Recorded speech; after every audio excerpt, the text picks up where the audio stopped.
Good evening. Today is Tuesday, July the 26th, 2022, and you're at the Opa-locka CRA meeting. And we say welcome to everyone that's watching. We would stand for invocation by Board Member Bass, followed by the Pledge of Allegiance, please.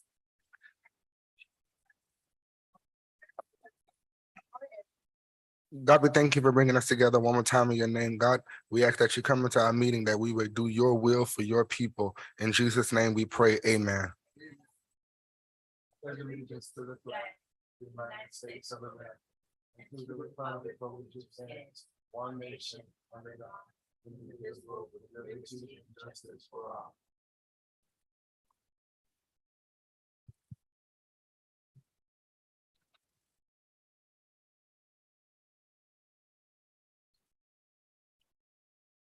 Madam Clerk, roll call, please. Board Member Bass. Okay, she is here. Board Member Dominguez. Here. Board Member Taylor. Here. Vice Chair Davis. Chair Russell. Here.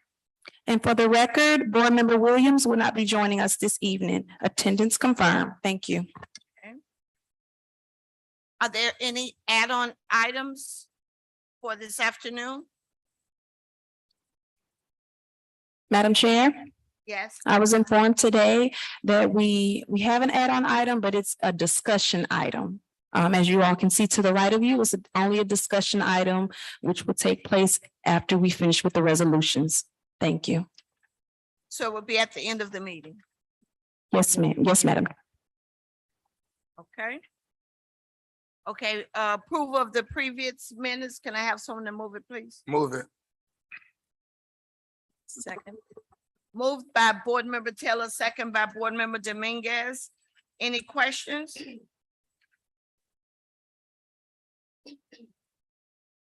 I have a question, Madam Clerk. These are the minutes from the May 17th meeting. Yes, ma'am. Yes, madam. So we don't have the minutes from last month. Yes, no, ma'am. I have not finished the June minutes. I wanted to make sure that I was thoroughly with the May 17th meeting to get as much information as possible. Okay. Okay, just for future reference, if we're not gonna get the minutes from the previous meeting, can you kind of give us like a summary? Is that possible to get like a small summary? So that if there were any action items that we talked about on the last meeting, that we could at least have a note of that? Attorney, am I able to do so? Or do we have to pass the actual reading minutes completed? You would have to pass minutes, but if she's asking for a summary, that wouldn't be like an official document. It'll just be something that you could provide her just so she has a standpoint of where we were from the last meeting. I believe Okay, that's what she's asking for. okay. Well, Confirm. I encourage the board members to, if they're not here, to go back and look at the tapes. But sometime, I think a summary, if you're not going to include those minutes, will be helpful as well.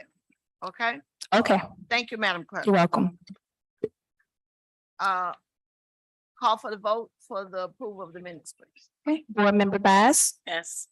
Board Member Dominguez, Yes. Board Member Taylor, Yes. Chair Russell, Yes. minutes passed. We're gonna open the meeting for public comments.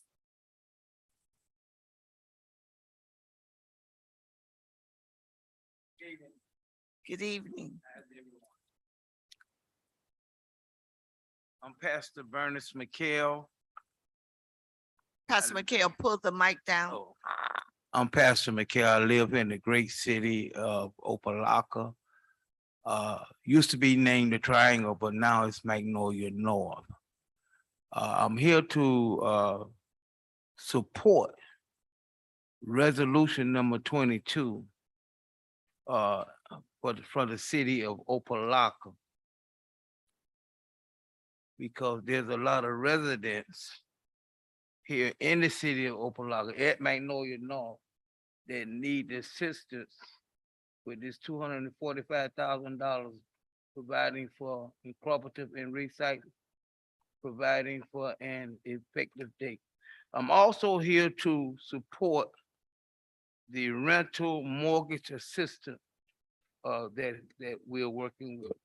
I'm also here to support whatever that need to be done in Magnolia North, because we need help. And we have the right people in place, that God has placed the right people in the right position to help us down in Magnolia North. I also want to speak about that pink building down there on Alabama Avenue, where all the drugs are being sold, drug addicts. We need to go on and get that building demolished. Get it torn down.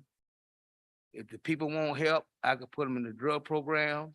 If they got mental problems, I can take them to Here's Help. There's a lot of places that I could take them to Miami Rescue Mission, Camilla's House, Better Way, to help them if they want help. I could take them down to the Hat, but the building need to be torn down. That's the bottom line. But as I stated, that my reason for being here is to support the resolution of number 22 with everything that's in the resolution and the rental mortgage assistance program that is being done by our city manager. I believe it's our city manager that's spearheading this. Amen.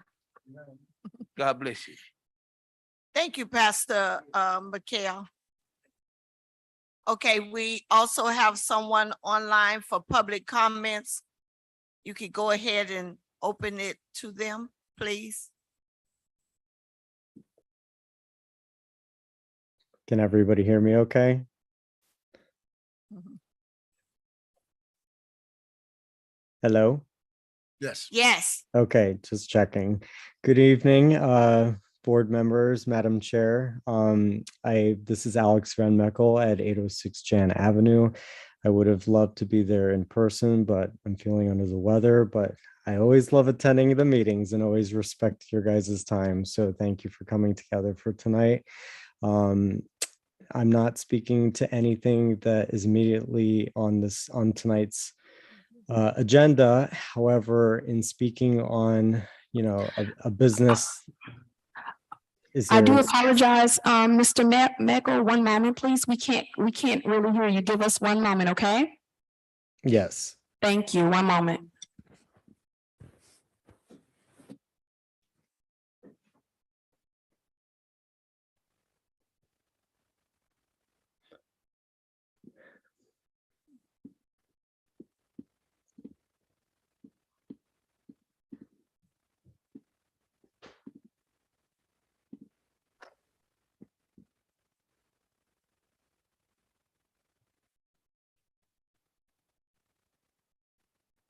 okay, go ahead. Everything good now? Yes, sounds better. Okay, excellent. I was about to offer to sing, but I'll spare your ears. Anyways, as I was speaking to, I'm going on almost a year having moved to this great city of Opa-locka. And one of the first places that I pleasantly discovered, didn't even know it was in our backyard, was a business called Legacy Brewery, which I'm sure that you all are very familiar with. In getting to know Ismail Miguel, his son, and a lot of the patrons of this business here, I've really enjoyed the stories as well as the commitment that Ismail and his family have made to be here in the city. I know that this is an issue that I brought up in discussions with Mr. Delane and others, but I've come to find out as of just late, just last month, that Legacy Brewery is seeking a new space outside of Opa-locka as a result of a conflict with their tenant. I mean, with their landlord, I apologize. In short, again, even though it's not on the agenda for this evening, and without knowing any details of what might be in store or in play, I was hoping to see if the board would have any considerations for trying to help Ismail and his business to stay within the city limits. In discussions as a patron with Ismail and just in learning about what he's attempting to accomplish, he's made numerous attempts since his arrival in 2012 to stay within the city, invest in the city and his business. But unfortunately, there hasn't been much progress on that front. He's very prideful of this community and believes in the future. But it seems like there is a disconnect between some of his efforts. There's been many discussions of what it could look like for him to be in other spots, but as of now, he's packing his bags and potentially moving out into either Hollywood or North Miami. And, you know, generally speaking, I come with an agenda in speaking either to commission or any of the board meetings. I don't necessarily have any specific ask other than it to be thoughtfully consider what it would look like to try to retain their business. Some of the comments that I've heard from the patrons that have frequented Legacy in the last decade or so is that they feel like they've lost a space for community. And I resonate with that, not because I'm a beer drinker particularly, but the atmosphere that Ismail was able to create was second to none for this community. And I think it's worth investing in. So more than anything, I'm just sharing my opinion and hoping that this serves as a call to action to see if there's any way of saving his business by keeping him here in Opa-locka. Again, thank you for your time, and I appreciate all that you do. Thank you. Thank you as well for your input. And we have a agenda item that will be addressing some opportunities for businesses in our community. So we don't want to lose any, especially the good ones. So if it's anything that this board can do to encourage and to give our businesses a brighter look for the future of what Opa-locka is, where Opa-locka is going, we'll do whatever we can in that instance. Thank you again. If there are no more public comments is closed. And we're going to move right into our resolutions. Madam Attorney, H1A. A resolution of the Opa-locka Community Redevelopment Agency, OCRA, establishing a rental assistance program with an allocation of $100,000, providing for incorporation of recitals, providing for an effective date. Can someone move the item, please? Move it. Second. Moved by, was that Board Member Bass? Yes. And second by Board Member Taylor. Discussion, Mr. Manager, can you please? Absolutely. Thank you, Madam Chairwoman. So this resolution number 22 is something that we're very, very excited to bring to the board and present. We have 3 resolutions tonight that go to support the residents that are residing in the Opa-locka's CRA area. This first one is rental assistance. We anticipate that the average allocation will be $1,500. So we expect to be able to support at least 66 residents that are in need of rental assistance under this program. I open it up to discussion or turn the floor back over to you, ma'am. Madam Chair, Excuse me, Board Member Bass? to the manager, you said 56 or 55 residents? 66. 66. Okay. Okay. At approximately $1,500, you said? Yes. Okay. Yes, ma'am. Thank you. Any other questions from the board members? Yes, I'd like to know what, because this is for mortgage assistance. So what, I know that this has to be in the area, more or less. This first one that, excuse me, the first one that we're voting on now is the rental Oh, assistance. the rental, one. okay. Yes, this is rental assistance. Okay. I'm The looking- mortgage one is coming next. Okay, I guess it's not. put But it- this is for rental. Yeah, this was not. Put in the right place. Is there a question, Madam Chair? Do you have a Yeah, I'd like to question? know what residential, what area, as far as residents, is in that location nearby. if you can give me, I don't know, I don't see a map of what apartments are in that area or. Absolutely. We can provide a map of the CRA area so that you have understanding of what's are the boundaries of the CRA. In addition, I think it would be important, if I may, Madam Yes, Chair. sure. So we're anticipating as the city of Opa-locka to piggyback on this exact same program, well, potentially with ARPA funds, so that all residents of the city of Opa-locka will be able to have access to this type of support. Sounds good, Mr. Manager. And also, Board Member Dominguez, there was I think the map was attached to the resolution, but it's not In the package. it's not in the package, but when you went online, you could have gotten it, but the CRA area,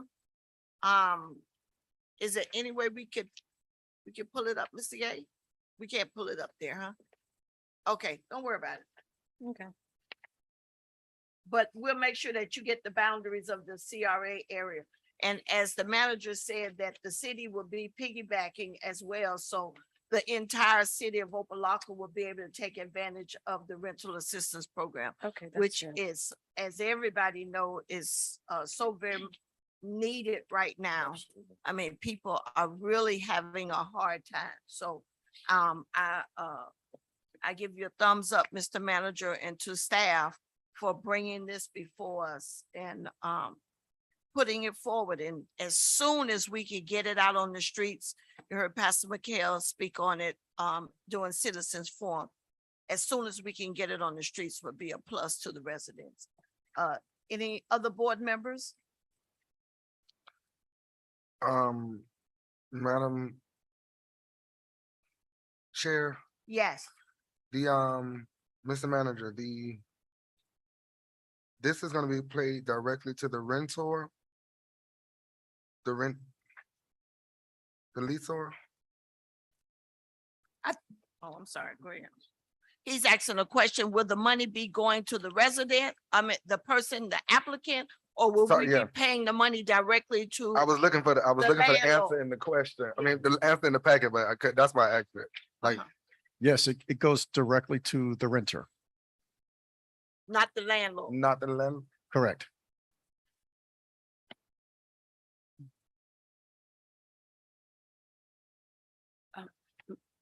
Madam Does Chair, that answer your question? Madam Chair, Yes, to the city manager. we need to turn the mics up just a Uh, little bit. No, that was me. I could go, Okay, I could go up. I was just trying to put my words together first. The manager, you said it will go to the rentor. Yes, I kind of have a problem with that understood. because I would want it to go to the establishment Mhm. versus the person And- or the residents. Understood. Yeah. We can review that, but the way we were looking at it right now is it's the renter that's going to be applying for it. So it's the renter that gets the allocation. Now, what we can do is pay the money once they can identify the amount and the time frame, and we can actually submit that payment on their behalf. Directly to. Yes, so if Yes. it's the will of the, if it's the will of the Yes. board, Yes. we can make that amendment. Yes, please. Thank you. And Board uh, Member Taylor. I would dare to say to mirror the state and the county's process. Because during in their application, you have to provide the landlord's information on the application. It's the same for us. I didn't see it. That's why I asked. I didn't see it. The landlord's information. It doesn't request it. I could be wrong, but I shall review. all right, that's all. Thank you. Absolutely. Well, I think the consensus of the board is that the applicant applies for the dollars, but the money is paid to the landlord to make sure that that the landlord is getting paid. And during that payment process, we could put there's something that probably could be put in place to make sure that that landlord applies it to that renter. Absolutely. You know, there's a trail because funny things are going on these days with landlords and getting monies for renters and things. So we want to make sure that we have a follow-through process.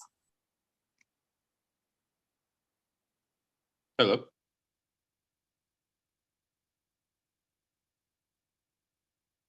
Mr. Delane has something to say, Madam Chair. The manager is here. He has to, the manager is here answering the questions.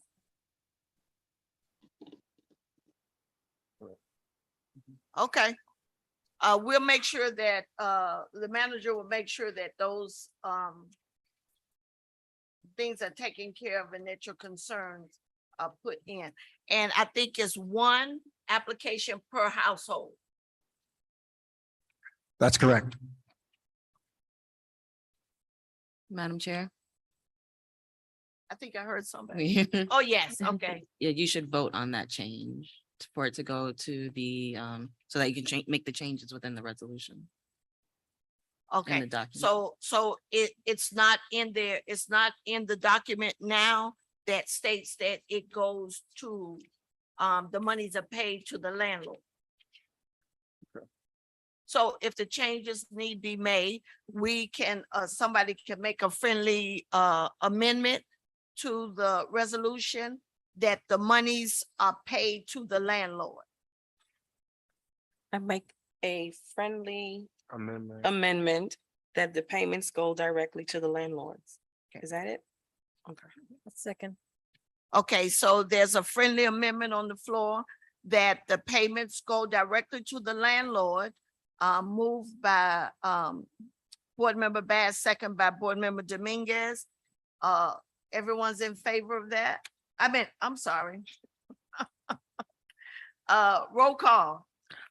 Board Member Bass. Yes. Board Member Dominguez. Yes. Board Member Taylor. Yes. Chair Russell. Yes, Amendment passed. so now we can vote on the actual resolution. If there's no more concerns, Madam Clerk? Board Member Bass. Yes. Board Member Dominguez. Yes. Board Member Taylor. Yes. Chair Russell. Yes, Item passed. thank you.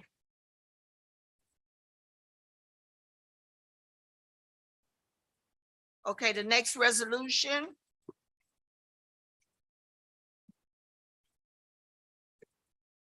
Is number 22A. Um, Madam Attorney, please. A resolution of the Opa-locka Community Redevelopment Agency, OCRA, establishing a mortgage assistance program with an allocation of $100,000, providing for incorporation of recitals, providing for an effective date. Move it. Moved by Board Member Dominguez, Second. second by Board Member Taylor. Any questions, concerns? Oh, first, I'm sorry, Mr. Manager, you first. I'm sorry. Thank you, Madam Chair. Again, this is, now, whereas the rental assistance program was something that we had been working on for some time, before my time with the city, the mortgage assistance program is completely new. We wanted to, or I specifically wanted to focus on what are we doing for the homeowners that are in our cities. We've seen a lot of rental assistance program, and we initially had begun drafting a rental assistance program. And at my direction, we then prepared this additional program with another allocation of $100,000 to assist those homeowners. So this is a mirror program of our rental assistance program that addresses just the concerns, the financial concerns of homeowners. Again, the allocation is $100,000. We anticipate another $1,500 per household, which will cover about 66 homeowners in the CRA area. Board members, Madam Chair, yes. to the manager, I want to thank you for this particular resolution, only because it's been brought up a million times that we do a lot for the renters and not for the homeowners.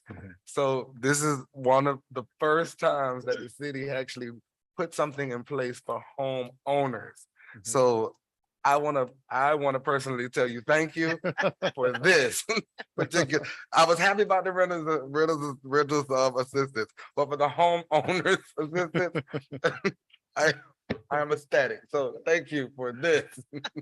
Thank you very much.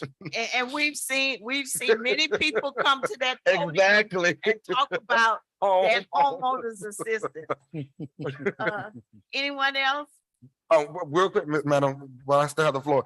Yes. Not to sound like the chair, but I just want to make sure that we're getting this out to the residents. Yes. You know, she's gonna talk about signage and postage and letting them know that we have this. I don't want it to fall by the wayside like our facade program. Yeah. Let's get it out, because 66 people is not a lot of people, but I think we can fill it up, and if we get the word out. Absolutely.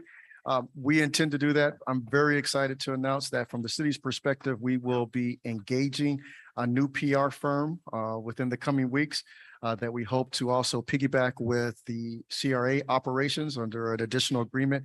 We intend to vigorously work to get the word out on these programs so that the right people in our city that needs the support will also get it.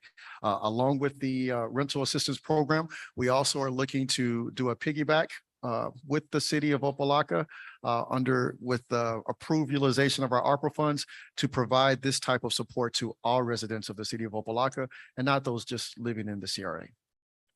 And then you talked about the piggyback twice. So if it's passed on the city side, will the same people that applied that were in the CRA boundaries be able to apply for it on the city side as well? No, sir.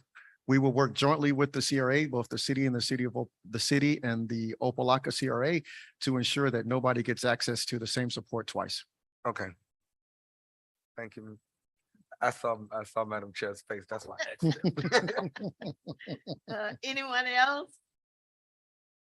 I'm excited about both of the programs too. because it touches our residents, and in the CRA, we haven't done a lot of that, touching our residents. So this is going to, I think, you probably have not heard me, but everyone on the board, except probably for Board Member Dominguez, have heard me.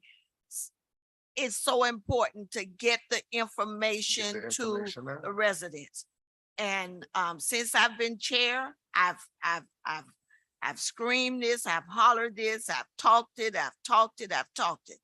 There is no need of us coming to these meetings and saying what we're going to do if nobody knows what we're doing.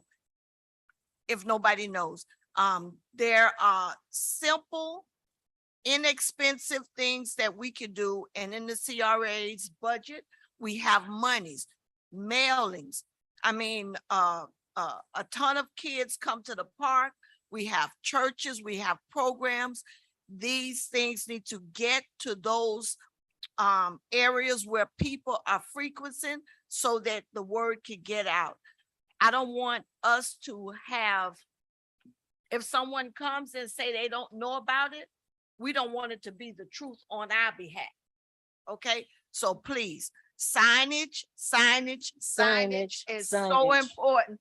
Signage is, Signage. I mean, when I ride through, and I'm gonna take this little minute to say this, when I ride to North Miami, if they're having something, there's a big sign every corner of North Miami to tell you what they're doing, what's available. Everywhere you go, you see flyers, you see everything. So we need to do better as a city in telling our story and stop allowing other people to tell our story. So you have Pastor McHale that was just up here earlier that is very vocal in the Magnolia North area and works with those pastors over there, and we can get this information out in the community.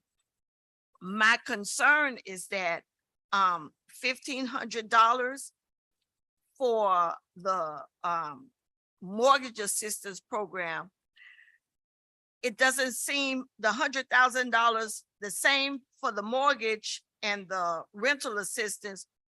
seemingly, I know we already have the resolution here, but I want us to think about in the future that maybe the mortgage portion should be a little bit more. If we have more people that are homeowners in the CRA area. I don't know what those statistics are. Do we have more renters in the CRA area or do we have more homeowners? So we need to think about that and to make sure that this homeowner's assistance is going to the homeowner that lives in their property, not homeowners that are leasing out their property. They actually have to be living in the property. Yes, madam, that is addressed. There is a homestead requirement in order to receive the mortgage assistance. That means that this has to be the property where you primarily reside. So if it's not a homestead property, then the mortgage assistance will not be available because those are likely rental properties. Okay, okay, sounds good to me. That's my concern as well. Because people that don't live in the property, then they get the and another thing, they can't get both. Correct. They can't get the renter's assistance and the homeowner's assistance. That's correct. Okay. Okay. Anyone else? Do we have like a timeline or time frame? When will this be available so we can start spreading the word? Do we know? Go ahead. So it has to be passed by this board first and then contracted and engaged. And then from there, I'm going to request a 2-week turnaround time for payouts from the state. Once I have that confirmed, then I can have a start date. Okay. Thank you. Is this going to be, and I'm sorry, Board Member Dominguez, I get your That was question. fine, Okay. yes. Is this going to be done in-house? We're going to be handling this in-house? That's correct. Okay. Mhm. Okay, if there's nothing else, we can call for the question, Madam Clerk. Board Member Bass. Yes. Board Member Dominguez. Yes. Board Member Taylor. Absolutely, yes. Chair Russell. Yes, Item passed. I think staff deserves a hand, yeah. Okay, we're not at the county, we can clap. At the county, you can't clap. Not at all. You get put out. Okay, next resolution, Madam Attorney, please. A resolution of the Opa-locka Community Redevelopment Agency, OCRA, establishing a property and business improvement program with an allocation of $245,000, providing for incorporation of recitals, providing for an effective date. Madam Chair. Oh, I'm sorry. You first. Someone needs to move, Mr. Manager, No, we Move gotta it. move it. I moved it. you move it? Yeah. Second. Okay, Mhm. moved by Board Member Bass, second by Board Member Taylor. Mr. Manager, please. Thank you, Madam Chair. Again, I want to give thank you for that shout out for the staff. We have actually worked extremely hard on these items, very, very important for our residents. And on both the city side and the CRA side. I do want to give a special acknowledgement to our recently rehired CRA manager, Mr. Corian Delane. He had already started the bones and structure of this program and hit the ground running upon his rehire. While the first two items directly addressed our residents, this item addresses our small businesses. And this actually goes out to our business community to help support those that are residing in the city and to keep them alive and vibrant. So it's a 245,000 allocation. We anticipate, though we have some discretion with the allocation payments, we anticipate perhaps the average allocation will be about $10,000. So we're looking at addressing approximately 24 of the smaller businesses in the city of Opa-locka. Questions, concerns from the board?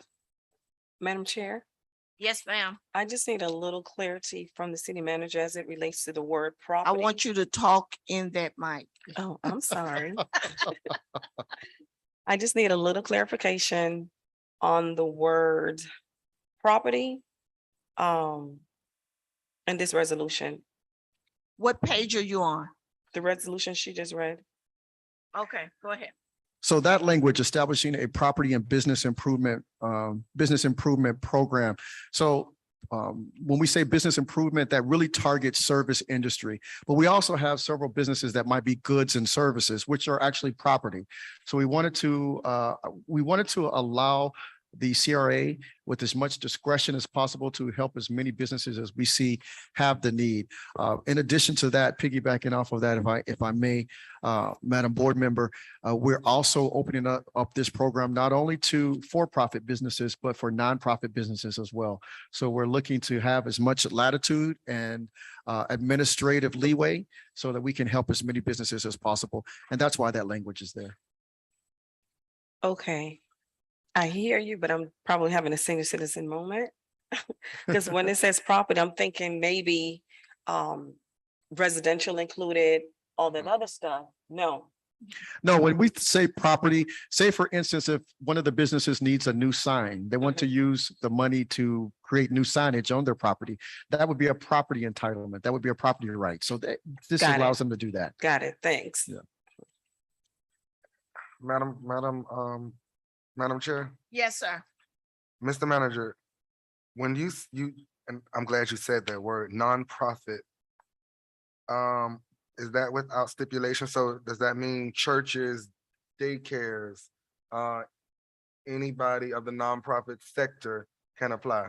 There's Absolutely. No, okay, As long as they have the IRS designation as a nonprofit, they will be eligible for this program. okay. And then my next question, when it comes down to this, if it's a rental, do they have to own the building in order to get assistance? No, Okay, it would just have to support the continued operation of their business. Obviously, if they're leasing the space and they actually need additional signage, they need a signage to continue those operations. And if I could help you out, most lease, when you lease a building, within that lease, it says that if you're gonna have something done to the building, that you have to get the approval. approval Of from the- that was my So that next, probably would be a part of the documentation that that nonprofit or whoever have to Okay. bring and present as part of their packet. Because I believe as much information as you can get from the business, it helps with the relationship with the owner and the business, and that the owner can't come and put the tenant out, after they've gotten these dollars or have rehabbed the building, then the owner wants to come and take over the building. So I think there's gonna be some of that language. And because we are doing this as a board and with our staff, we can have a much tighter grip on what's going on with the program as well. okay, and then my next question, Madam Chair. Do we have have we ever compiled a list of contractors for different needs? Vendors in the city for programs like this? Because I remember the issue with the facade program, that work was started but was not completed.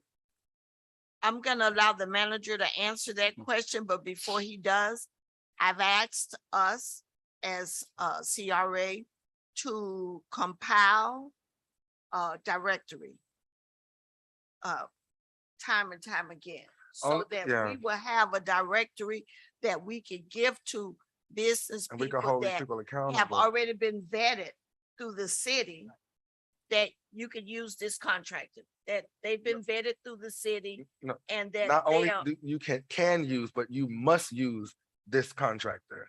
That way we know that the work will get done. So if you want to sign, this is a company that does signage. And we have the city has a contract with them. We pay them because we know the work is going to get done.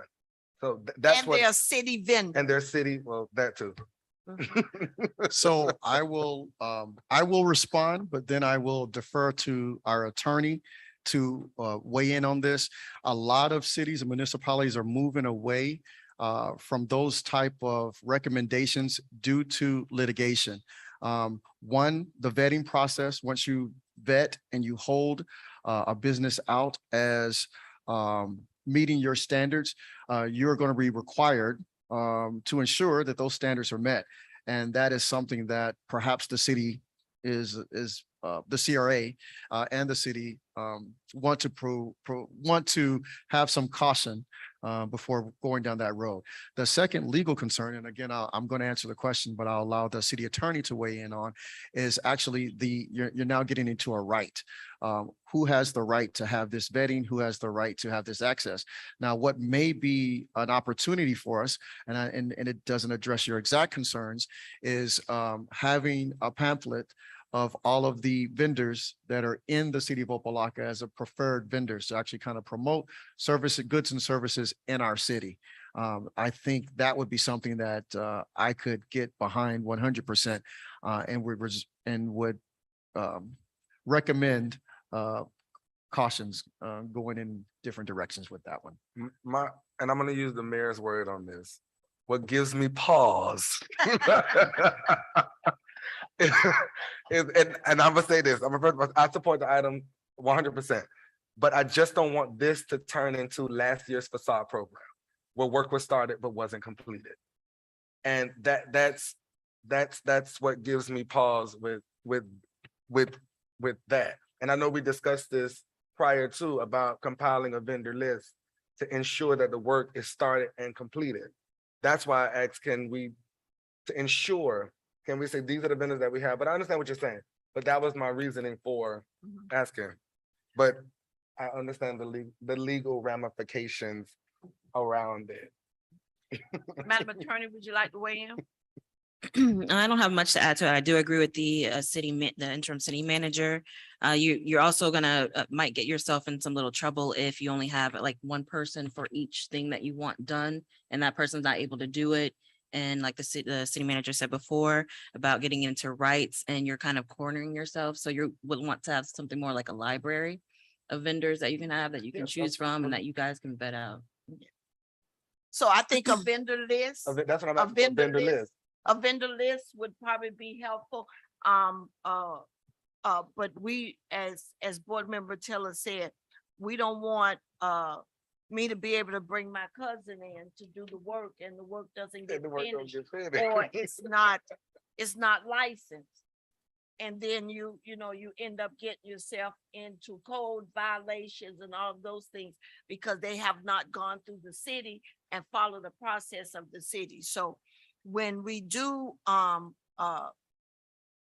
again, because it's going to be done in-house, we have more of a curtail on what information is going to get out and how this program is going to be ran. So I like that.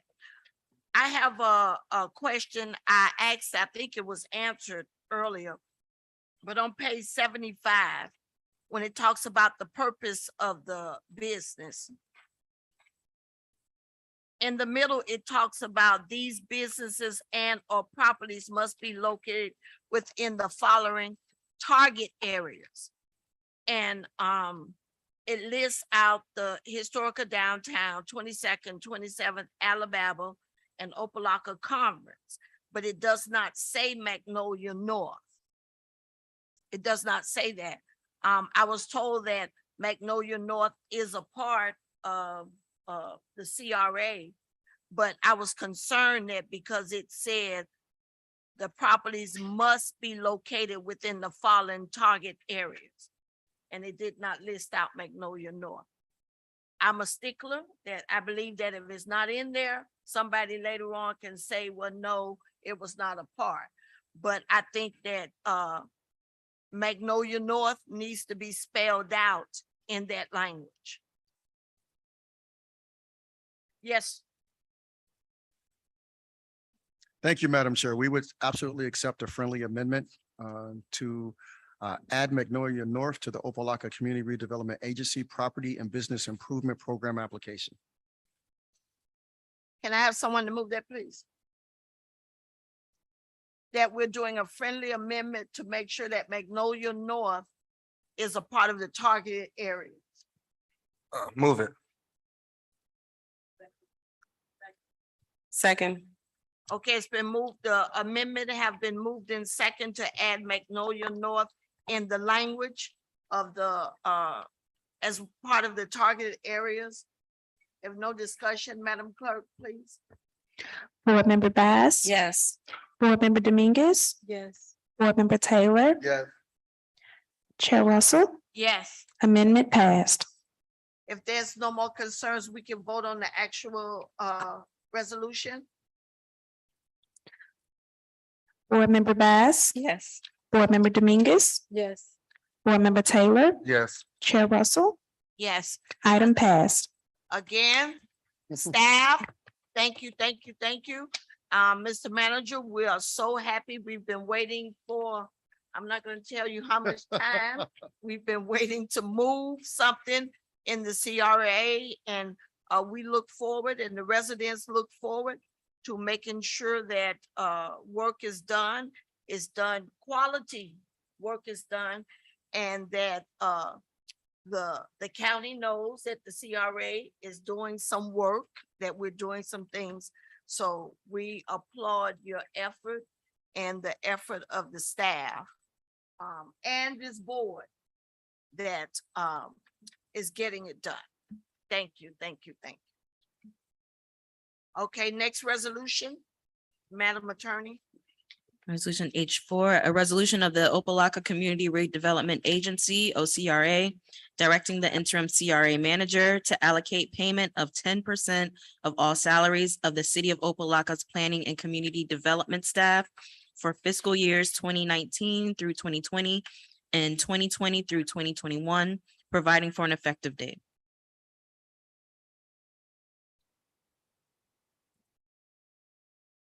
Move it. Moved by Board Member Taylor, Second, second by Board Member Bass. Mr. Manager, please. Absolutely. Thank you, Madam Chair. So I will, since I have the floor for discussion, provide a little background on this particular item. In my first meeting with our Madam Chairwoman, she brought to me a stack of files and said, look at this, look at these budgets, look at these numbers. I like a house that's in order and I like a house that's dressed right. And I said, I do as well, Madam Chair, and I will get on this right away. So our Madam Chairwoman was actually correct. Some of our numbers, as I went back, were amiss. So this is us, this resolution is us cleaning up our house and is our first step for that. And luckily enough, we also, it's also been determined that this is a finding of our audits. Little did the auditors know that we had our own in-house auditor with our Madam Chairwoman here. But what has happened here is that the CRA was to expend some of its dollars to support staff actually doing the work of the CRA during those two fiscal years. Whenever that occurs, there must be documentation and agreement between both the agencies, the city of Opa-locka and the CRA, in order for this to occur. Currently, this is an auditory finding because we have no documentation to support the CRA taking this action. So this is us looking back to kind of fix that and address this finding from the audit. Questions, concerns? Well, I'll just take these few minutes to give my spiel.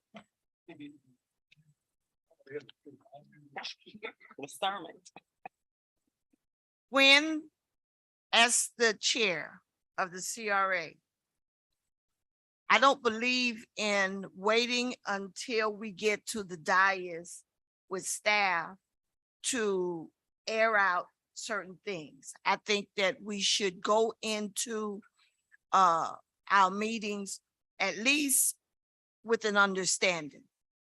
And when this was first brought to me, I did not agree with it, with the way that it was being presented. I did not agree with it being done in that manner. And I made it clear to the manager at that time. Mr. Williams was not our manager. This was back in 2020 and 2019. That's not the way that it should have been done. It should have been brought before the board. The board should have said yay or nay before it was done. I was told that as long as we were voting on the budget and it was a part of the budget, that it was all right. Now we have an audit finding. And I said to Mr. Williams, the manager, Mr. Manager, this is something that I've said from the beginning. And I believe that if you go back and look at the records, I've said it up here on the dais as well, that I did not agree with the way that it was being done. Because I know that if the board did not agree on it, although at the time the city manager was the CRA manager or the CEO, executive director of the CRA is ran by the board, not the manager, not the city manager, the CRA manager, not the executive director. It's ran by the board. Anything that's done is to be brought before the board, and the board is to approve it first before it's done. So now we have a finding that we said after this last audit that we had to answer for that we were not aware of. So as chair, I don't want anyone to think that I just sat up here and did not say anything, because I did several times. And each time that it was brought to us under the budget, I questioned that if we're giving 10%, 1%, 2% to whomever from CRA, there should be some type of documentation as to what those responsibilities and duties are while they're working for the CRA. Because it's easy for me to say that I'm working for the CRA when there's no paper trail to say what you're going to be doing for that 10%, what you're going to be doing for that 20%.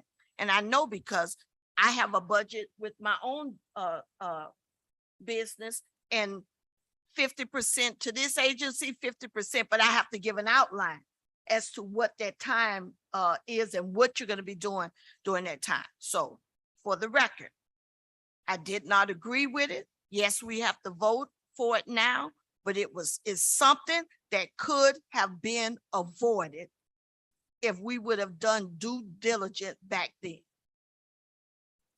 So that's my spiel. And thank you, Mr. Manager, for hearing me and for moving on it. Little bit too late, but you know, you got to fix it. So you have to vote on it. But it should not be before us. It should not be before us. And it does not make us as a board, does not put us in the light that I want to be portrayed in. Because as the chair, people look at you and say, so you were there and you were sitting up there and you let it go through. And I did, each time that it came up, I did say that I did not agree. But we voted on the budget and it was a part of the budget. So, anyone else? I think you said it all, Madam Chair. And I'm scared to talk. Because I just feel like it was something that really could have been avoided, because we're trying to move forward and we're not trying to have findings. We're not trying to have findings. Findings does not look good on your audit. The CRA is trying to go places. We're trying to do things. We want to be able to go to a financial institute and give them our financial reports, and we don't want our audit to have findings on. So anyway, if there's nothing else, we could vote. Okay, Board Member Bass, Yes. Board Member Dominguez, Yes. Board Member Taylor, Yes. Chair Russell, Yes. item passed. I have a question now that we voted, Mr. Manager, in going forward. We still have employees that are partially city employees and CRA employees. Is there an outline of what their responsibilities are to the CRA and their responsibilities to the city? We are in the process of drafting that now, particularly with staff member Corianne Delane, who is 75% employed by the CRA and 25% employed by the city of Opa-locka. We're delineating the duties for both organizations and preparing a memorandum to present to the board. Okay, and that would be a part of his employment that started recently. Yes, ma'am. So this resolution covers his the past time that he was here and the staff. Yes, ma'am. Okay.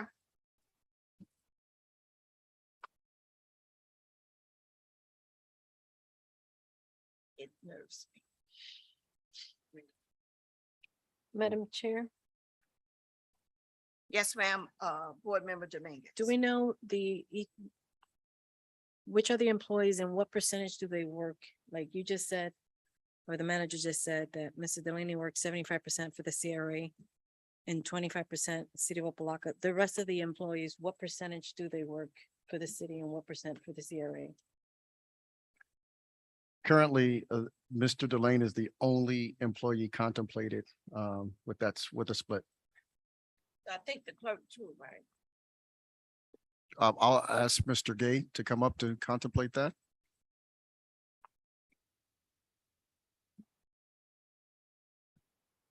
Madam Chair, members of the board, Gregory Gay.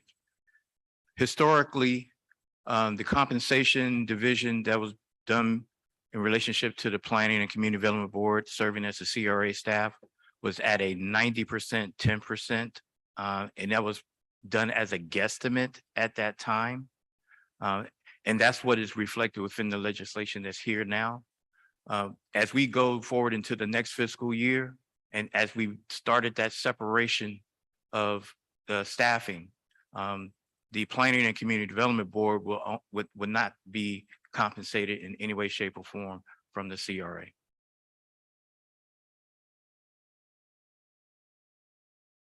Again, what percentage, how many, you said two only employees? So Mr. again, Delaney and the clerk are the only ones that are, If I could It's- clarify, at that time, it was 4 positions at 90% from the general fund and City. 10% from the CRA fund. So that was 4 positions. And the compensation averaged somewhere between $25,000 to $30,000 annually. that's for all positions, correct? Yes. Thank you. What was that number again? I'm sorry. What was that number again? The compensation for those 4 positions at the 10% was somewhere between $25,000 to $30,000. I don't know the exact numbers, No, but that's that's fine. how it was over those particular years. Thank you. Thank you, Mr. Gay. So glad to hear that number because I've been asking for it for 2 years and haven't been able to get that percentage. So I'm glad you said that tonight. I've asked Mr. Anthony, I've asked staff, and no one have never been able to give me what dollar amount that the CRA pays. And it has not been a part of the budget narrative as to what the dollar amount is. It just always said the percentage. So thank you for that number. You're welcome. Madam Chair, since we're Be- on. Before, Yeah, before fine. you, Board Member Taylor, let me ask Mr. Manager. So, as of what date is the separation? it would be effective with the new budget year. But we're in the process through the CRA of hiring staff as we speak. Okay, Mhm. okay. But right now, I know the clerk is here and we appreciate Ms. Hall so much. She's very diligent in what she does, but we are paying her for her services. Right now, this is the city of Opa-locka supporting our CRA. Okay, Can you repeat that again? This is the city of Opa-locka supporting the Opa-locka CRA. Okay. Board Member Taylor. That was literally my same question. And then to follow up with that, I know we were looking to hire certain positions within the CRA. So to date, the CRA has 0 full-time 100% employees. That's correct. Okay, are those positions posted or we're still going to operate? They are with the posted. status quo. They are posted and we are interviewing. Okay.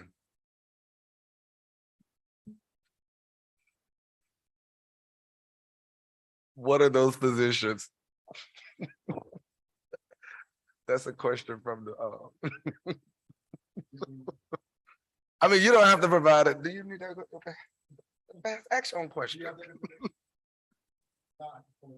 Do you have that information, Mr. Gay? If not, I can pull it up from our website. I actually do have at least one of those positions. It was supposed to be a CRA coordinator. Yes. That position has been advertised for approximately 3 months now.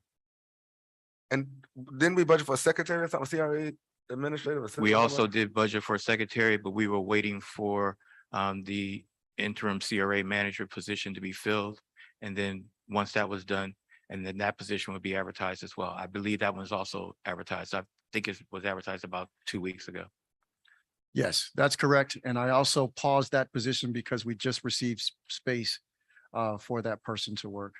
So now going back to my colleague's question, I don't mean to belabor on this, but Take the time to ask the question.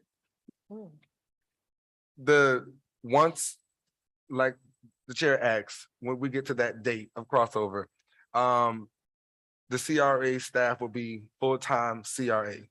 So there will be no longer 75, 25, 90, 10, or it's gonna be 100%. All they do is CRA. I think that's really what we're asking. So I think that's a great discussion for the board. As I reviewed this and there were 2 departments that coming into this position as your interim city manager and your interim CRA executive director that I knew the least about. One was the police department and the second was the CRA. My understanding was that CRAs could be completely divorced from the city.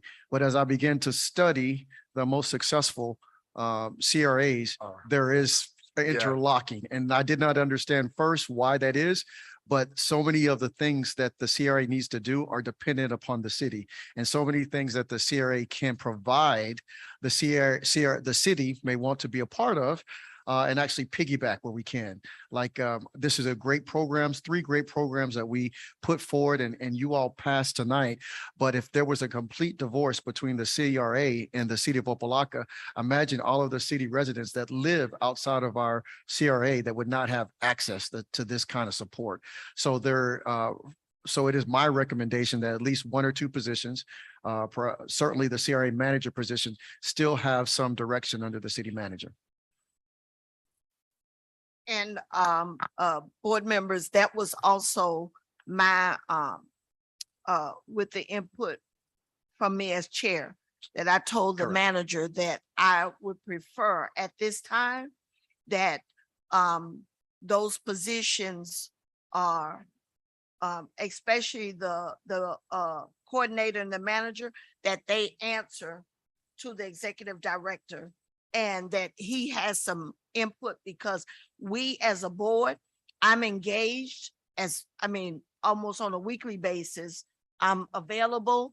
I have weekly meetings with Mr. Delane as well as with the manager or Mr. Gay.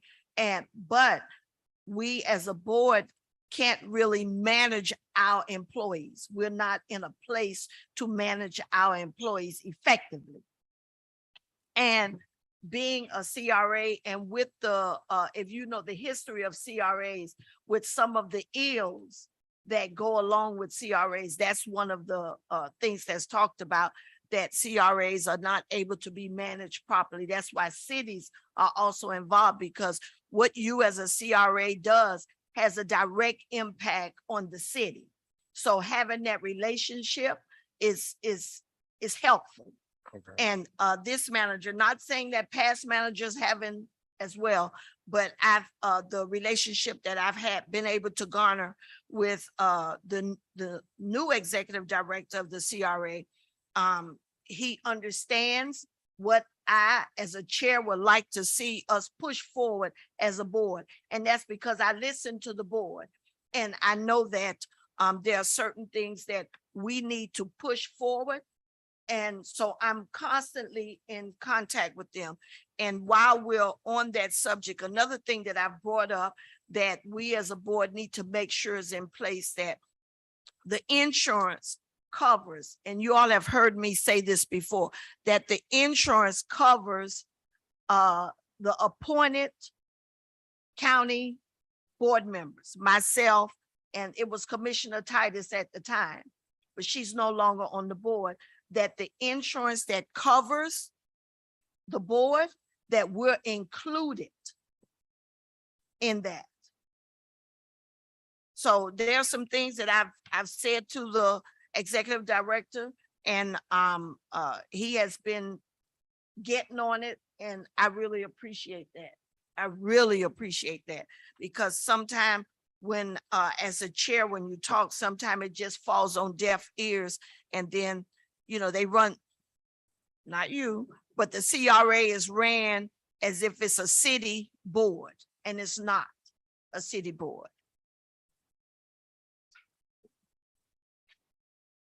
Everyone, any other questions, concerns?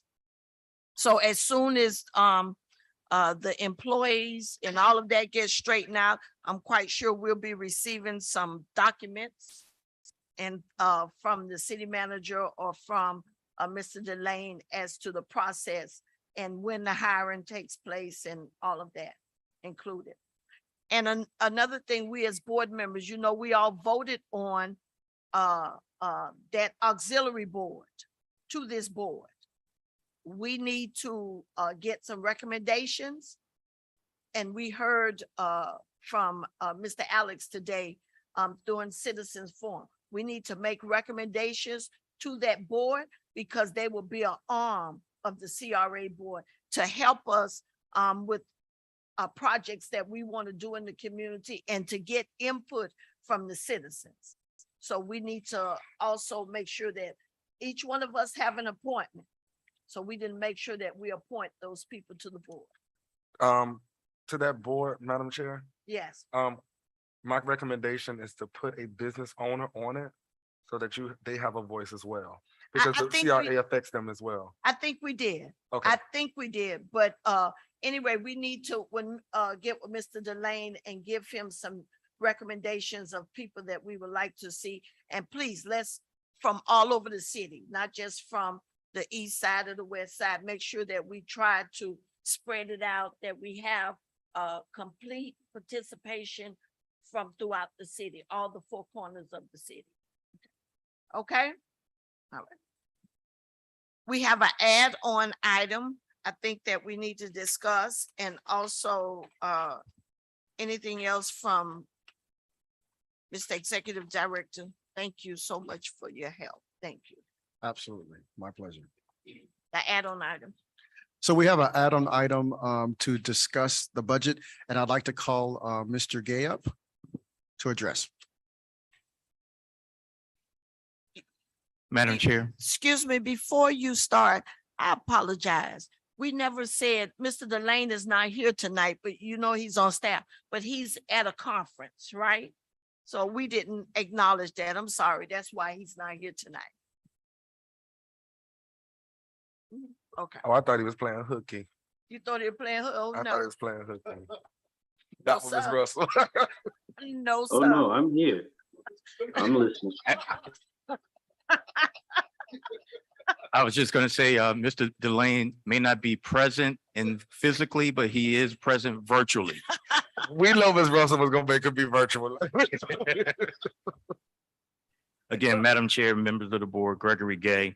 And actually, this presentation is going to be done in tandem with Mr. Delane participating.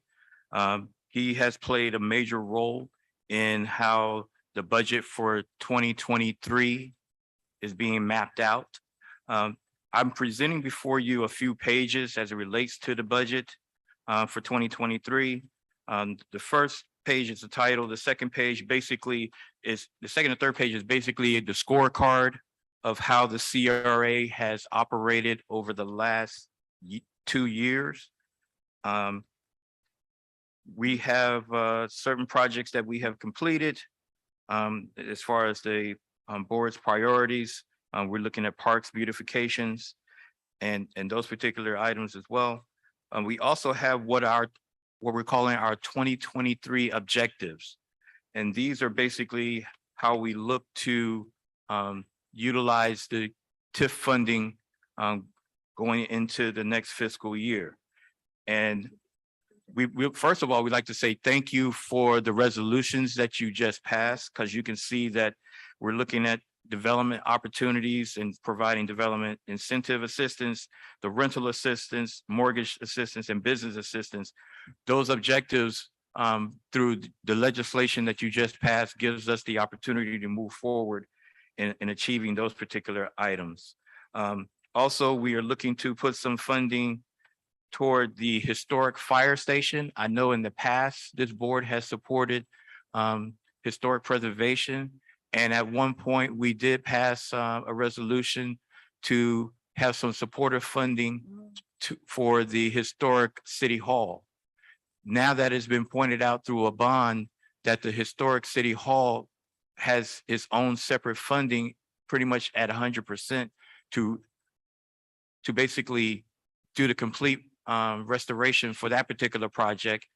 It was thought that it would be best suited to focus our funding toward the historic fireplace. The historic fire station. So we are looking at moving funds toward the restoration of that portion of the property going forward.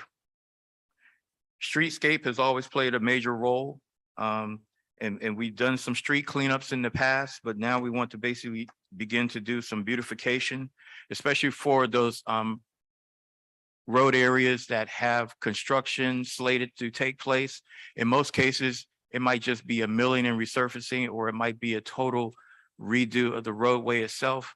But one component that has been absent as a part of those improvements is streetscaping. So there's an opportunity for the CRA, especially within the Magnolia North, Magnolia Gardens, our newly crowned industrial area, the Innovation District, as well as parts of the downtown area. There will be an opportunity to do some streetscape activities for those particular areas.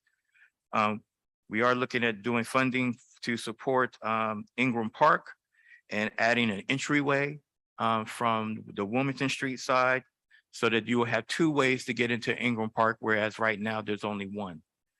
And we're also looking at utilizing some funding to support a proposed water park activity in that area. So those are some of the things that we are looking at moving forward with in the incoming fiscal year.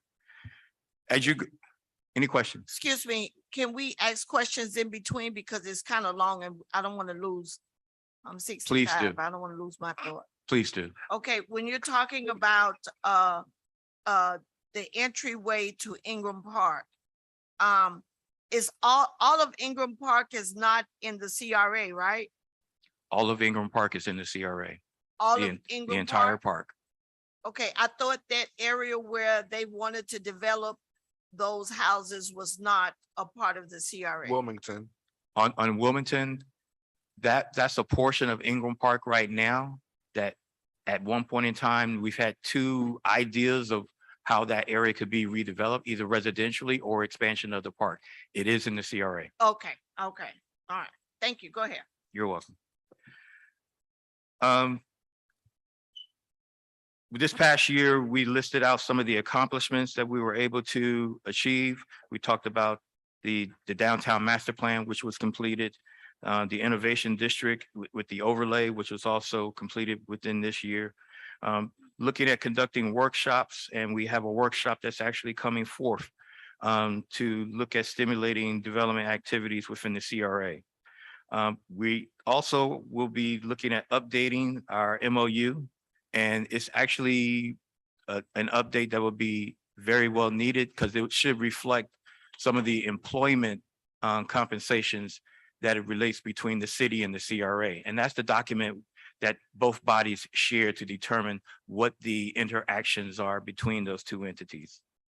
So we'll be looking at moving that forward.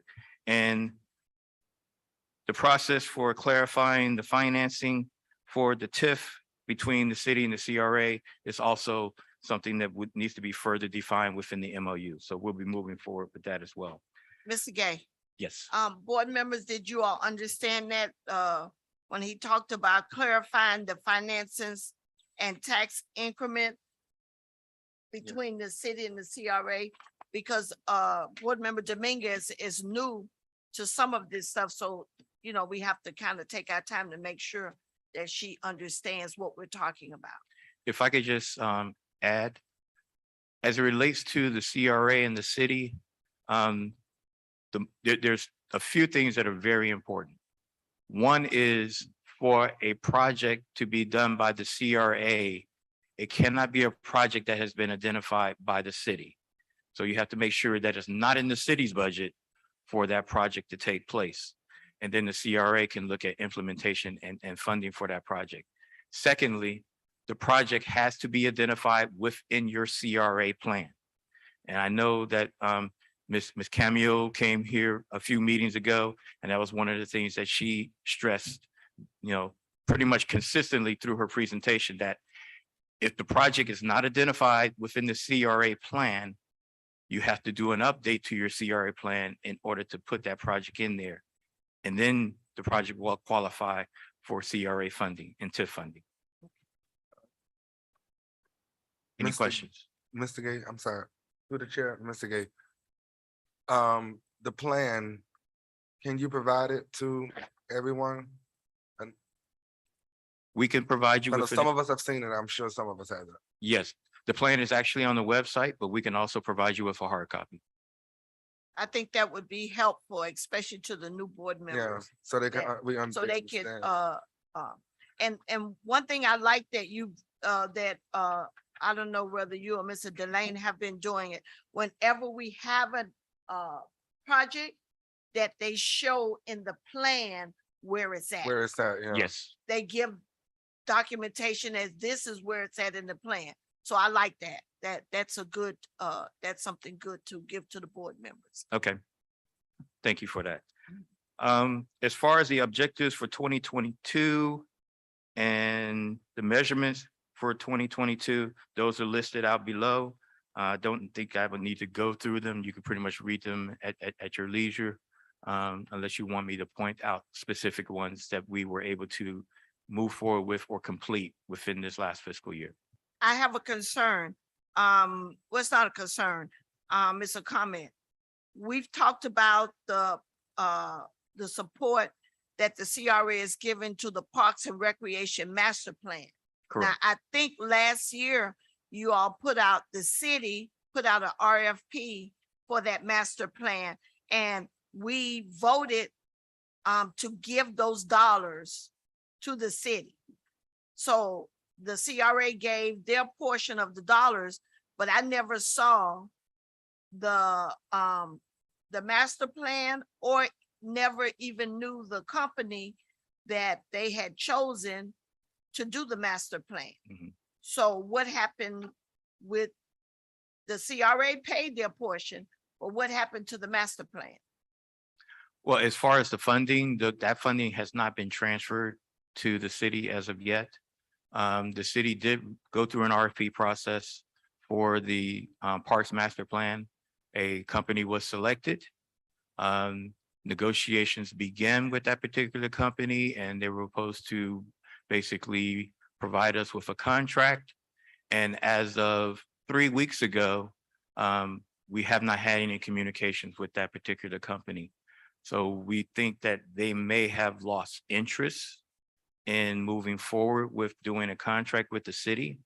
I've asked through the city manager's office to basically, because there were about 6 companies that did apply as far as with the RFP. So if this particular company does not want to move forward with the city and the CRA, that we will go to the next highest vote getter as it relates to the RFP and then proffer activities with them. So that's something that's still ongoing within the city manager's office, and we're awaiting an answer from them. But as it stands right now, that particular project is on hold. Okay, I was under the impression that the CRA had transferred the monies to the city. But you know that it's been like a year. And we've been talking about this Parks and Recreation Master Plan. And I was under the impression that a company had been chosen and that they were working. A company had been chosen, but they did not complete the contracting process. Okay, And I'm sorry, Go Madam ahead. Chair. Mr. Gay, do we have a timeline as to when you will cut ties and move the needle to the next? Since the city manager's office had been pretty much the lead on the negotiation, we're waiting on them. I would hope that we would have cut ties by now, hopefully before the next fiscal year begins. 'Cause Exactly, that's why I was I going want to with move that. forward with whoever the next, the next available persons or group that was identified as a part of that RFP process. So the city manager's office is going to go through initiating contact with those individual vendors and determining which ones we can go forward with. Okay, thank you. and that's Board Member Taylor, that's one of I don't want to say directive. One of the objectives that I've given to the manager, that everything that we do need to have a timeline attached to it. So it doesn't go on for years. And, we just like, we're just talking, just to be talking. So, that's one thing that he has been working with us and with staff to give timelines. Go ahead, Ms. Scott. Okay. As the remaining 22 objectives, the facade program dealing with commercial and industrial properties, we were able to work with 4 out of the 5 properties that were identified. One of the properties did have a hardship in relationship to COVID and staffing. So that particular project did not get completed, but we did complete the others. You did speak about the funding for the Parks and Recreation Master Plan, the allocation for parks amenities, and the development for CRA branding. As you know, we did create a new logo for the CRA. And in addition to working with the PR firm that's about to be hired, we'll be doing more things in relationship to that. Excuse rest- me, Mr. Gay, what Yes. is branding? What are we gonna be spending? What are we gonna be branding? We got the logo. What are we gonna be branding? Well, branding is a process of basically, I know what the process is. yes, Why do we have to have monies for branding? the monies for branding is basically for marketing purposes. So that people know that your CRA is there, updating the CRA website on a regular basis, keeping that information new and fresh. That's part of branding for the CRA. Okay, I'll say to the board, I think that's, I would like to see some projects rather than some branding. We've talked about a website. We do need a website, but somebody got to man it. Somebody got to update it. So if you're talking about branding in that way, yes, but we don't just need to be paying a PR firm to say they're putting the word out, and we can't even put a sign up for a facade program. So for me, I would like to see the concept of what we're talking about when we're talking about spending a dime on branding. So, because we can't, we gotta work. Mhm. We can't keep putting money into advertising and these type of things if we're not getting the work done. So for me, branding, and I'll mention it to the manager, the executive director as well. I'm not in favor of, I see we have developed a CRA logo for branding purposes. We came up with the logo a year ago. Everybody agreed on it. We voted on it. I don't think we need to do no branding of a logo. I think that's a waste of money. We need to put money on the streets and we need to do some work. So we've already developed the logo. I'm not for no branding. Madam Chair, Yes, sir. I might be wrong, but I think the branding is to brand the projects and not just we did the logo, but it's to brand the projects. And with that, tell me if I'm wrong, with that, with the signage and that comes with the branding to let them know that the CRA is working As and we have to brand our name. I think that's what. if Nope. if I could piggyback off of Board Member Taylor, that's one of the things that is important. Having those signage put out to let people know what the CRA is doing and that it's actually a CRA project. So I agree. That's with that's you. and it, I agree. that's with you, that's a Board Member component of Taylor. branding. I agree with you, but this says develop CRA logo for branding Do you- purposes. I understand what branding is. If I could just say, this is what we achieved in the last fiscal year. Okay, So we're just pointing out bullets of what we were able to get done over okay. the last year. So then when you're giving the report to us, and then you say when the way you present it to us is the way that I'm receiving it. I understand what branding is. I understand that we need our webpage up and running, but okay, we'll leave branding right there. Okay, But just know forgive me that, for not fully clarifying. okay, so don't, okay, we can move on. Maybe you should go straight to 23 because I'm just saying. Okay, the next page, if there's no other questions, Yes. The next page. Sorry. you have a question? No, go ahead. Okay, I'm the good. next page is actually dealing with fiscal year 2023. All right, um, let's move on here. We are There you go. actually from the revenue side, we're showing what particular costs we're going to be dealing with going into the next fiscal year. And if you look at the last column, this is pretty much what the projected expenditures or the projected revenues and expenditures will be going into 2022, 2023.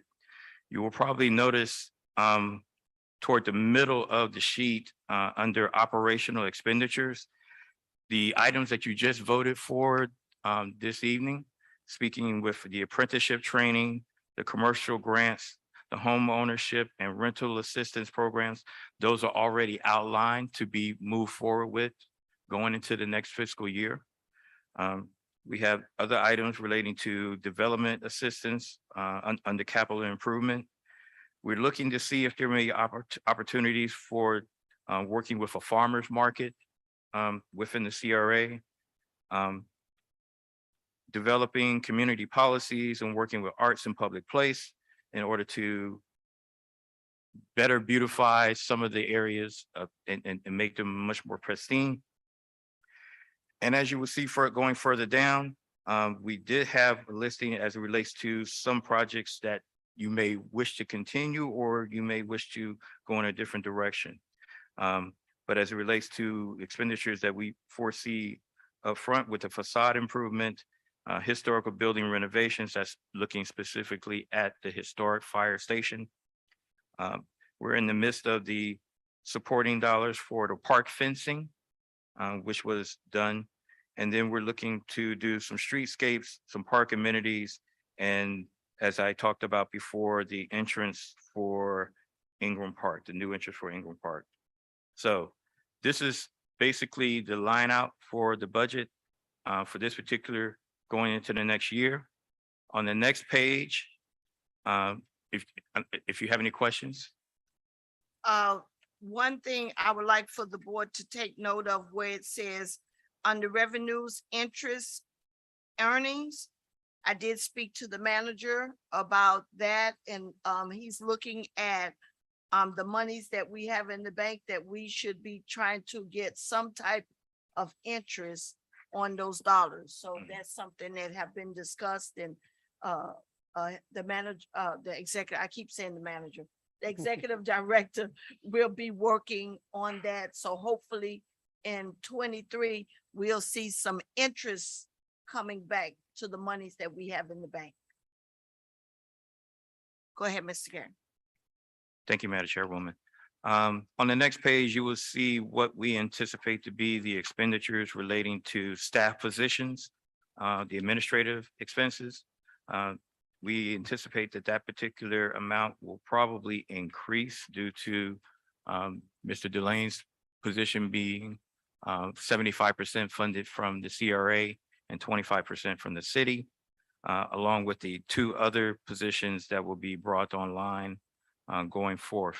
So we anticipate the budget amount for that particular line item to significantly increase. It's listed right here at approximately $122,000 for that particular allocation. Any questions? Any questions from the board members? I have a question on the minutes processing. We're gonna be paying $10,000 for someone to clerk the to clerk the minutes for us. The way, through the chair, the way it's done right now is that Ms. Hall has to manually listen to the minutes from the meetings. And even though our meetings are generally an hour and a half to 2 hours long, it takes a considerable more amount of time to basically sit and listen to all those tapings and to make sure that they are accurate. And she has done a fantastic job thus far. What we're looking at doing is once the minutes have been, once the meeting has been recorded, to take those recordings and send it to a subscribing service. So they would basically do this describing of the minutes itself. It will be done at a much faster pace and be able to return that information back to us in a short order. So we anticipate that that particular cost will be around $10,000 to $15,000. We budgeted 10, but we can make some adjustments within our budget if it should increase. And that's aside from us hiring an administrative assistant. Yes. Mr. Gay, through the chair, marketing and promotional, that's PR, right? Yes. Yes, it is. We're piggybacking with the city, so this will be, yeah, Well, how you do that. that's a recommendation. I think that the executive director is making yeah, I to remember us. saying that earlier. Yeah, he said, but it's up to the board if we want to piggyback off what the city, whoever the city's going to use, or if we want to get our own. It's up to the board. Okay, But the city's going to be going through a RFP process and bringing in someone. But that's to all of our contracted services. correct. We piggyback off of the city, but we can go out and get our own, whatever contracted services that we have. And so Madam, Yes, sure. and so the budgeted item is how much money you would have if we wanted to go out on our own or partner with the city. My purpose for asking that, because I know in the past, we've had issues with branding and marketing with our PR firms when it came to communication and Ms. Russell's favorite word, signage. So I think if we're going to piggyback with the city, we need to make it clear that this is our expectations for the CRA. They That have to way- have a separate contract. Okay, They have to have, because I know A we had, contract. that was an issue in the past. That's the Yes. only reason why I brought it up. Madam Chair, yes, if I may address sure. the board members' comments, that is one of the other things that we're looking to clean up now. Currently, there should be contracts between all of the piggyback arrangements where there's a clear delineation between what services are provided to the city and what services are provided to the CRA. Okay. That's across all vendors. So that is definitely something that we're looking at. In particular, we will not move forward with any vendor, whether the city is using them or not, without a clear contractual arrangement. Okay, and I know we beat a dead horse when it comes down to PR, but the CRA is doing great things, but nobody knows what we're doing. So that's why now I understand why, Madam Chair, signage, get the word out, because we did a lot with the facade program and all of that stuff we did, but nobody knew it. And they said the CRA ain't doing nothing. And it need, I think the signage is so good because it distinguishes what the CRA is doing. Although we Versus- do a lot of things in unity with the city, the CRA needs to be standalone. Because I know we worked the budget director, Mr. Anthony, we worked him last year. We worked him last year, but we don't have a real agreement with the city as to how many hours that the finance department is gonna give to the CRA. Or do the CRA want to get their own finance director? Those are things that we have to think about. And that's why I always say to the board members that I understand that you all are part of the commission, but you got to take your commission hat off when you come to the CRA and think strictly CRA, because sometimes you think that, okay, we're doing it and they're just a part of the city, but the CRA should have their own. We should, if there's a concern, we should be able to go to our PR person and say, this is a CRA concern, and not always having to go through the city. And again, I'm beating I don't know whether he's dead yet, but I'm gonna beat the Oh, horse. he is dead. That horse is dead. I'm gonna beat him again. That's why I'm meeting with the manager, the executive director, and telling and asking him to take your city hat off for a minute and put your CRA hat on so that you could hear my concern as far as the CRA is concerned. And I think I'm beating that horse, It's Board glue. Member Taylor. I'm Yeah, beating that horse. It's glue, Madam Chair. And I hope I'm doing it in a professional and kind way. I hope Absolutely. I'm not being unkind in doing it. Even to Mr. Gay, I hope I'm not being unkind in when I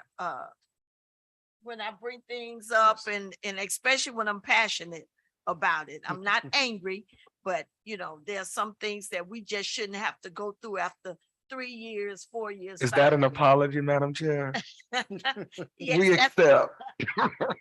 Yeah, I don't mean to be unprofessional or be mean spirited is the right word to use, Like they say, take it all with love. Because we're going places. We're going places in Opa-locka, and I always want to put the city in the best light that I can. So some things on the dais, I don't want to say up here on the dais. I want us to work it out behind the scenes, and when we come up here, inform the people of the great things that are going on in the city, because there's great things going on. So tell our narrative, okay? If not, Board Member Taylor will keep us, he's the parliamentarian here, keep us in church line. So I don't have any other concerns. This was just a discussion item, but I will say to the board members, look over the budget. If you have concerns, bring them to Mr. Delane, that will make sure that the executive director gets them. So I've asked Mr. Delane to have monthly briefings with every board member, aside from your city briefing. Have a CRA briefing aside from your city briefing, so that you will know directly that this is a CRA initiative or meeting.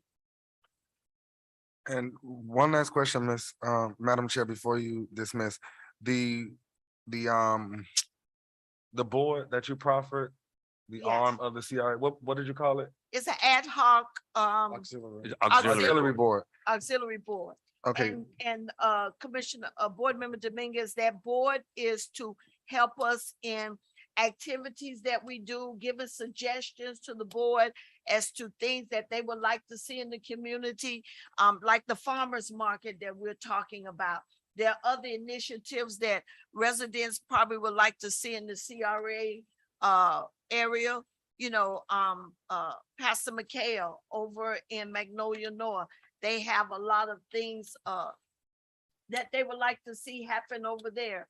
You know, so those auxiliary ad hoc board will bring those suggestions to us, just like the city have boards.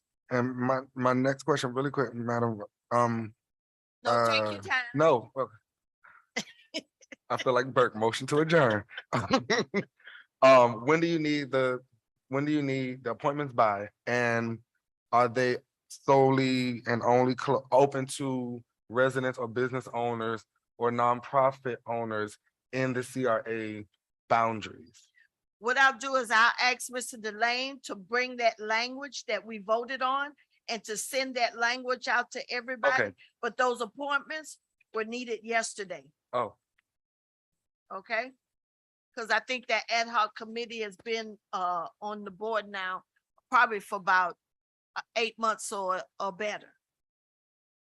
so you want to just email it to Mr. Delane or Yes. Ms. Hall? Okay. Yes. Yes, and if I could just add, we really want to get that board activated going into the next fiscal year. So October 1st, we Well, want to have that board in place.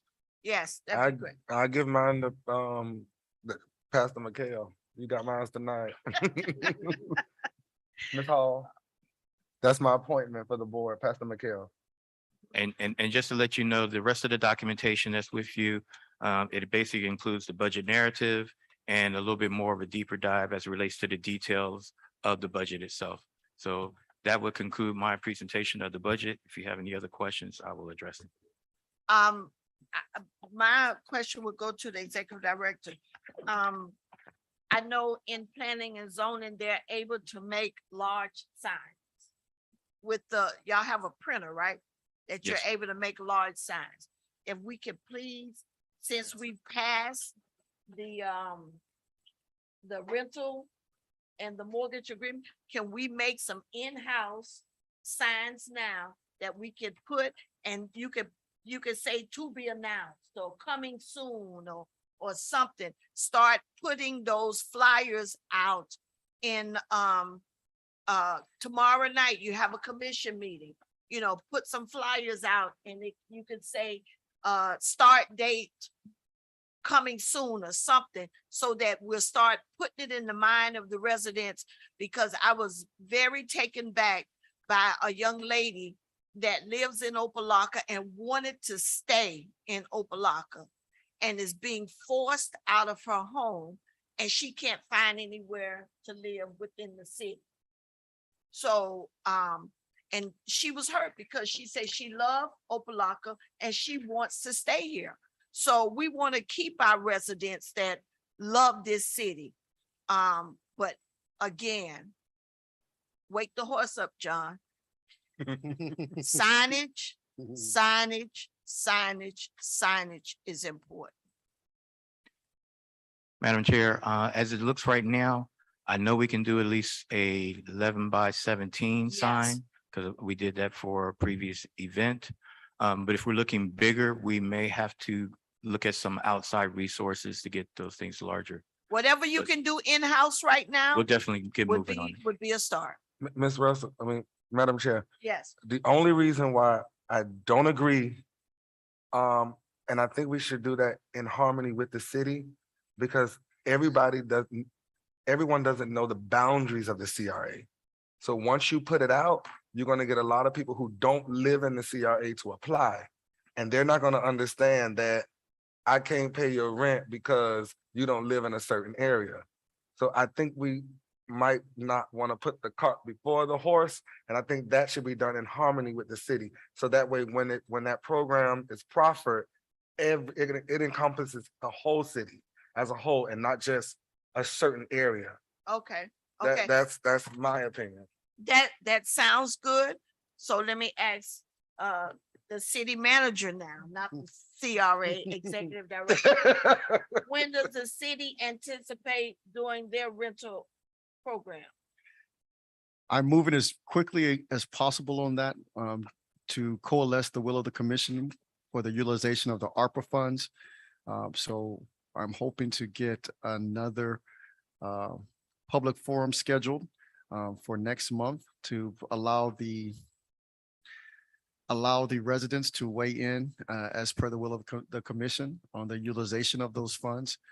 So it is my expectation and my hope that we can execute on that program by September 1st. Did Board Member Taylor, did you hear that? Yes, ma'am. The city manager is saying that he thinks that September the 1st. For me, that's a long time because we voted on this tonight. So we can get started in our area, and as the city comes along, they can catch up. Okay? I like your idea. It's great. Rolling out together is nothing like unity. But we want to move. You got no fight on me. I'm kind of scared of you. So if you said it's law. Okay, so, and I know the city manager is gonna be working hard to make sure that the commission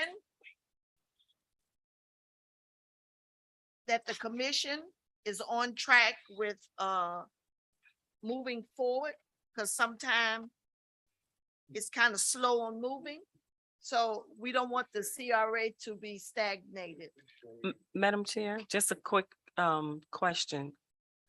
I believe I heard the city attorney said September 1st. Is that what you said?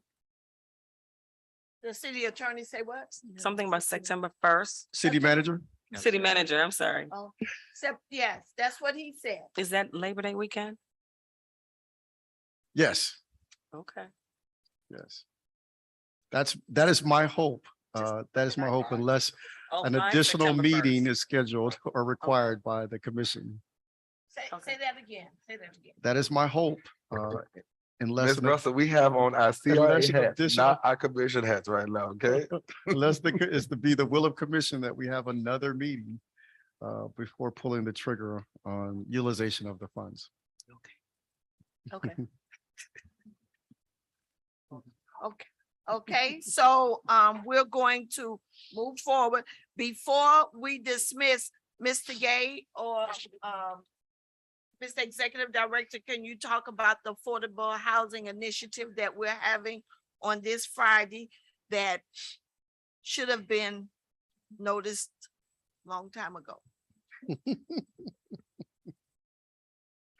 So I'll start. There's actually a two-part program. One part is all CRA, which is the second program. And the first program is a partnership that is with the city of Opa-locka. We actually have in our ordinance for Miami-Dade County a requirement to address what is called workforce housing. And that is a requirement from the county for all municipalities. We are myself coming in as interim the city manager, got notice from the county to account for what progress that we're making to address the housing needs of our residents. A notice that had already been presented to our mayor.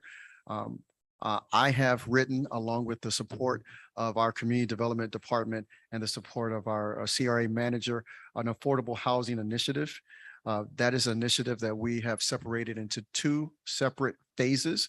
Phase one looks at multifamily development for affordable housing units, and phase two looks at property that could be utilized for single family development. This is a partnership with the CRA and the city of Opa-locka. We're inviting developers out this Friday from 11 a.m. to 3 p.m.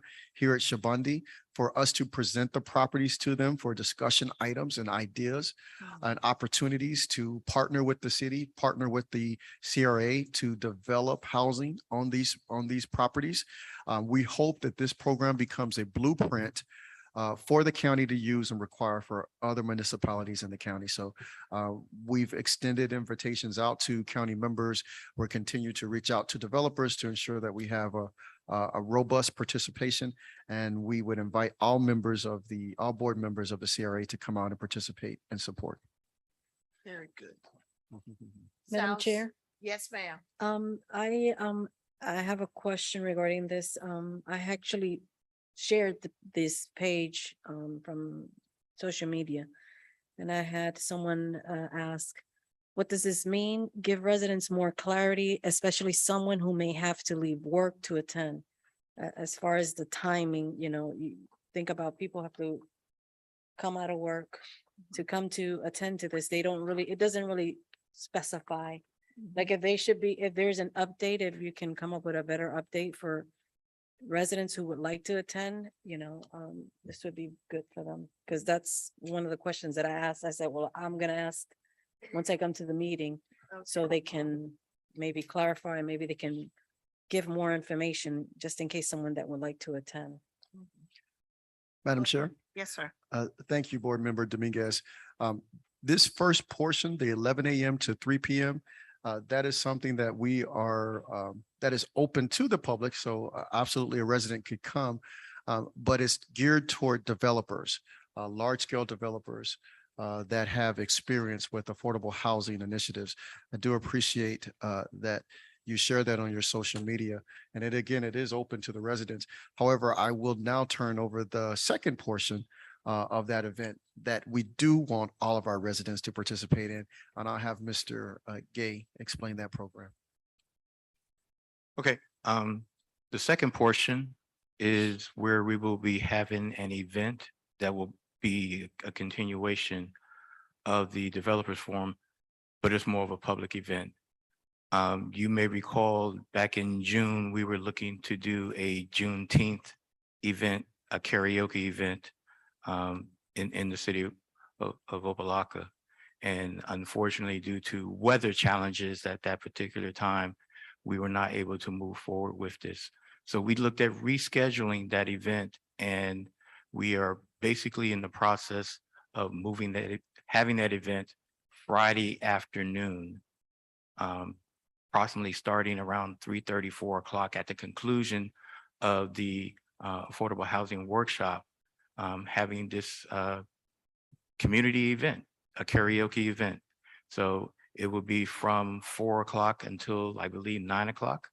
And we are inviting all members and residents from the community to come and partake.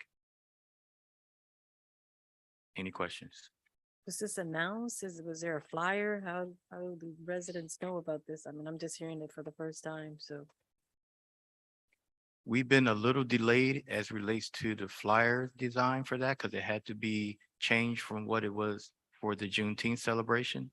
But we anticipate that information will be available within the next 24 hours. Okay.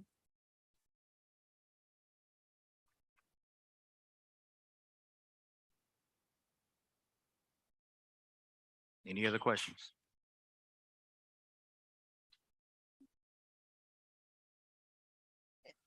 Board members? You have any? Okay, Mr. Gay, I won't say anything except for the logo. The branding of the logo, ours look a little cloudy on the flyer. So I don't know whether they had to stretch it out a little bit. Looks a little cloudy. Yes. Okay? Yes, ma'am. We'll So- work on that. Please, if you could get additional information, couple of lines that you could send to Board Member Dominguez that will help her better explain to people that are asking what the housing initiative, the executive director gave the synopsis. But, just let them know that it's mostly for developers of course, we would like to have input from anybody in the community that wants to come out. Yes, And ma'am. then, and we have been all receiving- we all will get on our, social media about the latter part of the evening and try to promote that as well, because, oh, we had a flyer already. Madam Chair, Yes, ma'am. I would suggest that we use our telephone system we have to call the residents and let them know what's going on. Can it be used? I thought it was only for emergency purposes. We've already put a special request in for that. Okay. Okay, but also, board members, please tell your friends and family, come out and, enjoy. What's the date? It's this Oh, Friday. both events on the same day. Both events are on the same day. The developer portion is from 11 to 3, and the entertainment portion is from 4 until. Mr. Gate, is there any way that you can push the other part back to another day? Because it hasn't even been advertised. And no one knows about it. And will it be success? I don't want it to look. Is that a possibility, or maybe push it back? Because today's Tuesday and the thing is Friday. Right. There could be an opportunity. We would have to pull all the wagons in and see where that opportunity may be. I don't know, maybe a Labor Day activity or around that time period might be more appropriate, which would give us more time. Yeah, only to promote it and get the word out, because I as, agree. as of, because we just got the flyer, I believe, yesterday for the developers forum. Mhm. And if you want the residents' participation, telling them Wednesday for an event that's Friday. And we know residential participation in Opa-locka is scarce at best. So we still would like to get the word out as much as possible. And it would be unfair to them to throw it at the last minute. I'm just Madam Chair, saying. Yes, sir. with your permission, I would like to proffer that we move this event. I am also in agreement with the board members that have expressed concern regarding the advertising of the event.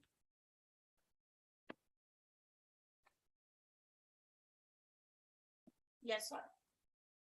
I think, Your I mic. think we need to, oh, I'm sorry. I think we need to probably address that,